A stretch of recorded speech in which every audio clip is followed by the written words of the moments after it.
The Defense Department operates a slew of intelligence activities and programs.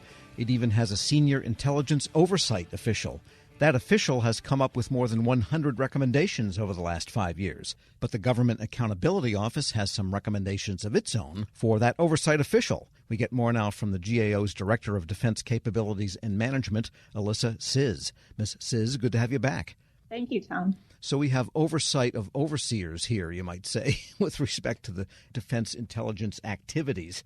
And just sort out for us what activities belong to the Defense Department in the gigantic intelligence apparatus.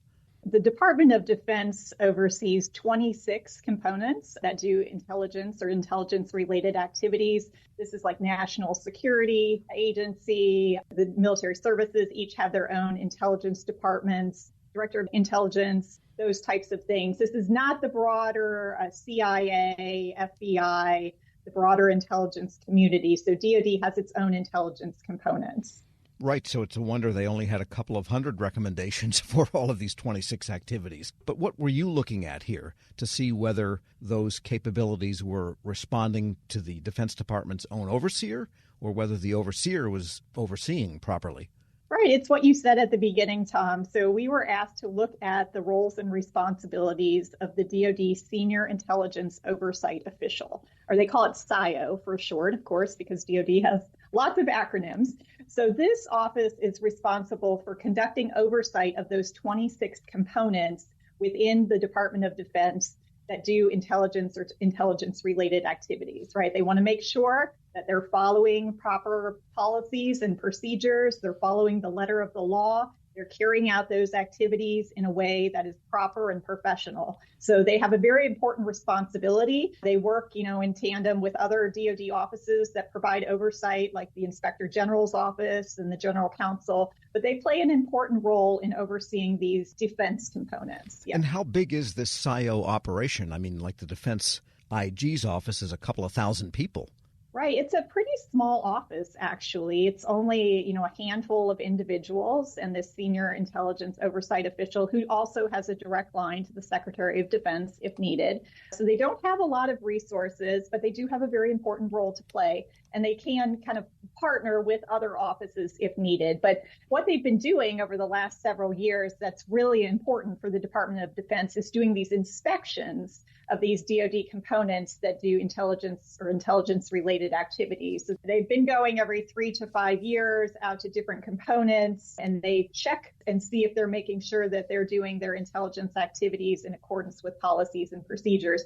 And they've provided a lot of value in doing those inspections of the components. They've made recommendations, hundreds, as you mentioned, over the years to these components. So they're a small shop, but they have a lot of important responsibilities. And just out of curiosity, when they make a visit to look at something invisible, which is the intellectual activity of gathering intelligence, it sounds like more of an interview situation. What is it they can audit and look at? Right. So they do look at the component's own policies and procedures, what types of activities they've been carrying out, what types of training they provide their personnel. They do interviews as well. They have kind of a checklist of things that they look for when they go out and do these visits. And in addition to those inspections, they do their own training for those components and for others in DoD. So they provide that important resource as well. Yeah, the question is what they tell people they do at cocktail parties, I guess. We're speaking with Alissa Czyz. She's Director of Defense Capabilities and Management at the Government Accountability Office. And you found some risks, though, that have been entailed, even though they are pretty diligent about conducting these activities.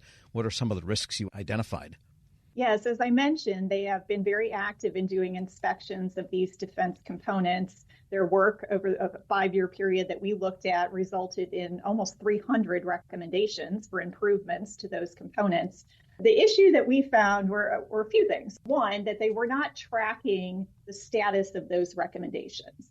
So I'm from GAO. We make a lot of recommendations to executive branch agencies, and we follow up on our recommendations. We ask those agencies how they have implemented those. And that's a really important part of the process, right? So all of these hundreds of recommendations, they didn't have a good process in place to track whether those prior recommendations had been implemented. So that was one issue. And we made a recommendation to make sure that they were tracking the progress. And they could do that in a number of ways, right? They could require the components to report on their progress. So there are some kind of low resource ways that they could implement that. One of the other big issues that we found that was a risk were they have actually decided to halt doing these inspections of defense components. So in 2020, they decided to pivot away from this and instead do these, what they call topic assessments. So instead of going out to one component and conducting a thorough inspection of that component, they're looking at topic areas like counter-drug analytics support, for example. And so they are looking at all of the components that play a role in that particular topic. So they are kind of hitting a larger swath of components by doing these topic assessments. But as we pointed out, their component individual inspections had resulted in hundreds of recommendations over the year. So we did see a lot of risk in that decision to halt those inspections. Sure. We got feedback from some of the components, too, that were worried about that as well. And did they halt them because of pandemic, because they didn't want to go see people in person, or it was hard to travel? They decided that doing these topic assessments would kind of get at a larger group of components at one time. And we see merit to that, definitely. But what we found was that they didn't assess the risk of stopping those individual inspections. So really what happens by not doing those individual inspections is that DoD is relying on the component itself to inspect itself, right? And some of these components are pretty, experienced and have the resources to do that oversight of themselves. Others, like Space Force, is pretty new. I mean, they don't have the experience. And there's also some question of, having an independent office come in and do an evaluation can provide a lot of benefits too. So we made a recommendation that they assess the risks of stopping those inspections as they move toward these topic assessments. And then you also found that when they do the topic assessments, they weren't fully developed with respect to what it is they were going to find out about them, the criteria. Right. So again, we're GAO, right? So we have a lot of processes that we follow, and so does the Inspector General standards that we use to conduct our audits, and the IG does as well.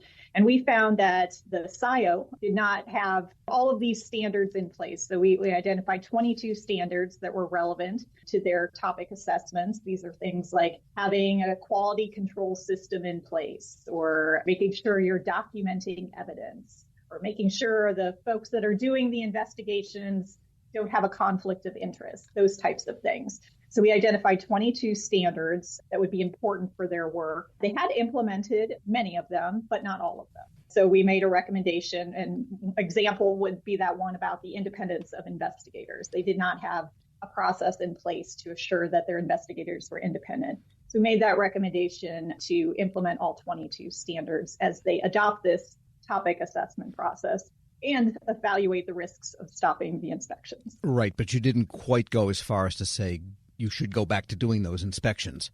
I mean, they have the ability to start those inspections, and we also, acknowledge that, they want to make their own decisions on how they're going to conduct their oversight, but a risk analysis we think is prudent, right? Those inspections provided a lot of benefits. So taking a look at those, and if there are gaps that exist by stopping those inspections, by doing some type of analysis like that, they could take steps to mitigate those risks. And the SIO office generally agreed with what you came up with?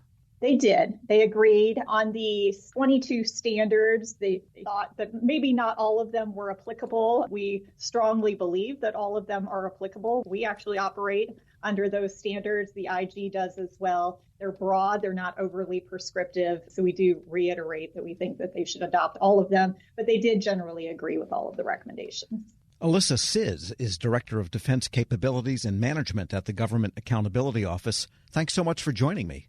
Great. Thank you, Tom. And we'll post this interview along with a link to her report at that Defense Intelligence Office at federalnewsnetwork.com/Federal Drive. Subscribe to the Federal Drive wherever you get your podcasts.